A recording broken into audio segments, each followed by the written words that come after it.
有好多人咧試過有咁嘅經歷，唔知你有冇試過呢？或者係咪你而家喺度經歷緊呢？明明呢段感情裏面付出得多嗰個係你，主動揾佢傾偈嗰個係你，主動關心嗰個係你，等信息嗰個係你，但係已讀不回嗰個係佢，甚至係冷淡疏離嗰個都係佢。你心裏邊好清楚，你非常在乎佢，但係你更清楚嘅係佢一啲都唔在乎你。然後你越諗越多，你就開始喺度內耗，喺度諗係咪自己唔夠好，係咪自己唔襯得起佢，又或者你哋係咪真係 perfect match 呢？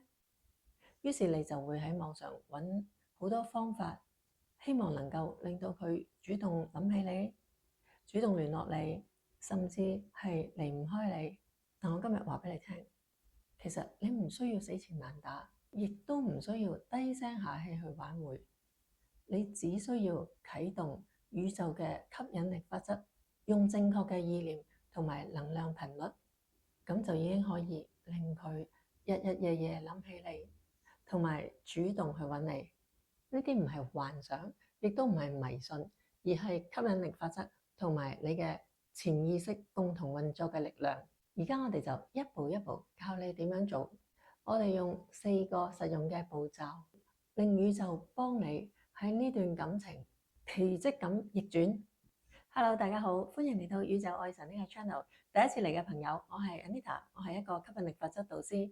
過去我用咗4年時間去研究吸引力法則，點樣幫助我自己、幫助我嘅客人、幫助我嘅學生嘅人生變得更加好。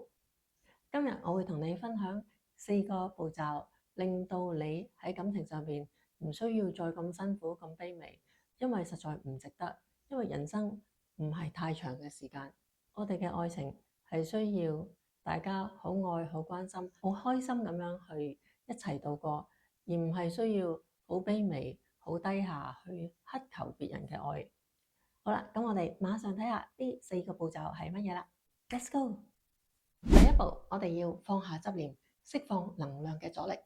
吸引嘅第一步，並唔係去諗點樣令到對方去諗起你，而係你首先要問自己，你有冇喺好恐懼、匱乏、焦慮嘅心態去面對呢段感情？好多人呢，喺中意一個人或者愛上一個人之後呢，佢內心就會出現咗，我需要佢愛我，咁樣我先有價值呢一個咁樣嘅執念。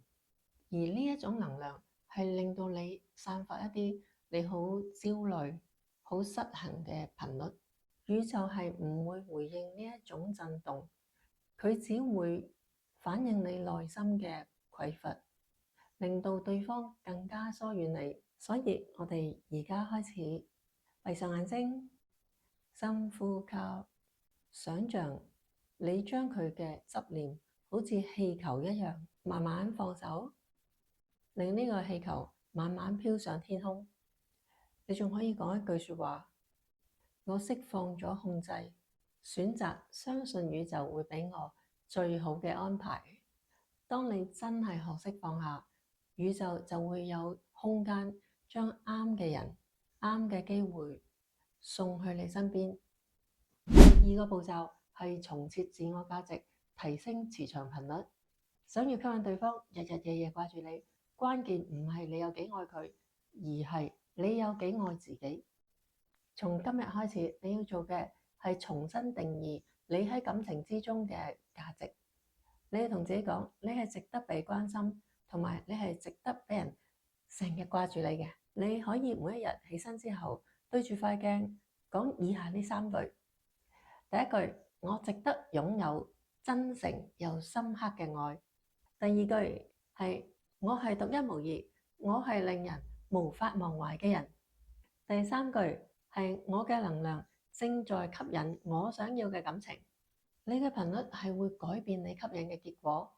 當你開始散發自信同埋魅力嘅震動嘅時候，對方就會無意識咁樣開始諗起你，或者係夢見你，甚至突然主動會聯絡你。呢一啲都係能量操作嘅奧秘嚟嘅。第三步，啟動你嘅想像力，將畫面投射去宇宙。宇宙呢係唔識聽你嘅言語，但宇宙睇得懂你嘅畫面同埋情緒。咁我哋可以點樣做呢？我哋可以每一日用5分鐘去進入一個心想事成嘅冥想。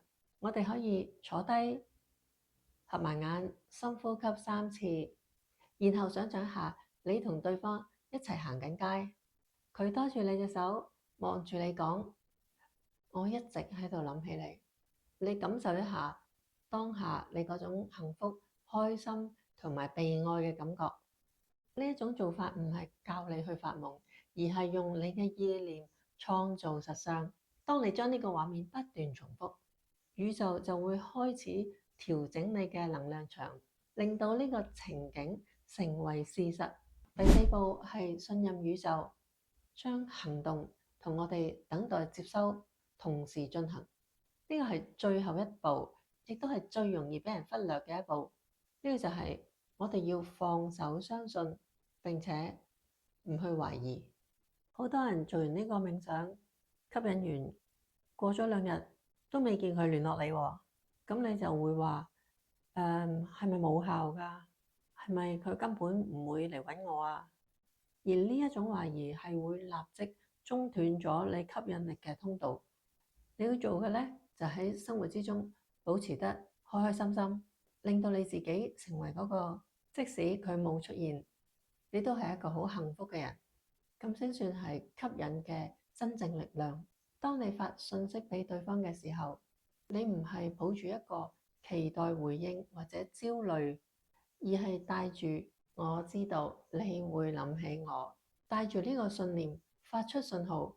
呢一個肯定感先係最強力嘅吸引力。當你完成咗以上呢4個步驟，放下、肯定、想像、信任，宇宙就會開始運作。當宇宙運作會有咩事發生呢？就係對方會夢到你啦，會諗起你啦，甚至喺你冇預期之下，佢突然間同你講：最近唔知點解成日都會諗起你。你會發現真正有力量並唔係你去追佢，而係你內在嘅改變創造外在嘅吸引力。如果你想學習更多呢一類用吸引力法則改善愛情嘅方法，請喺留言區話俾我聽。好啦，如果呢條片有幫到你嘅，請俾個 like。未訂閱嘅朋友請俾2秒鐘時間訂閱，打開小鈴鐺，我會有更多感情上嘅秘密同你分享。下次見，拜。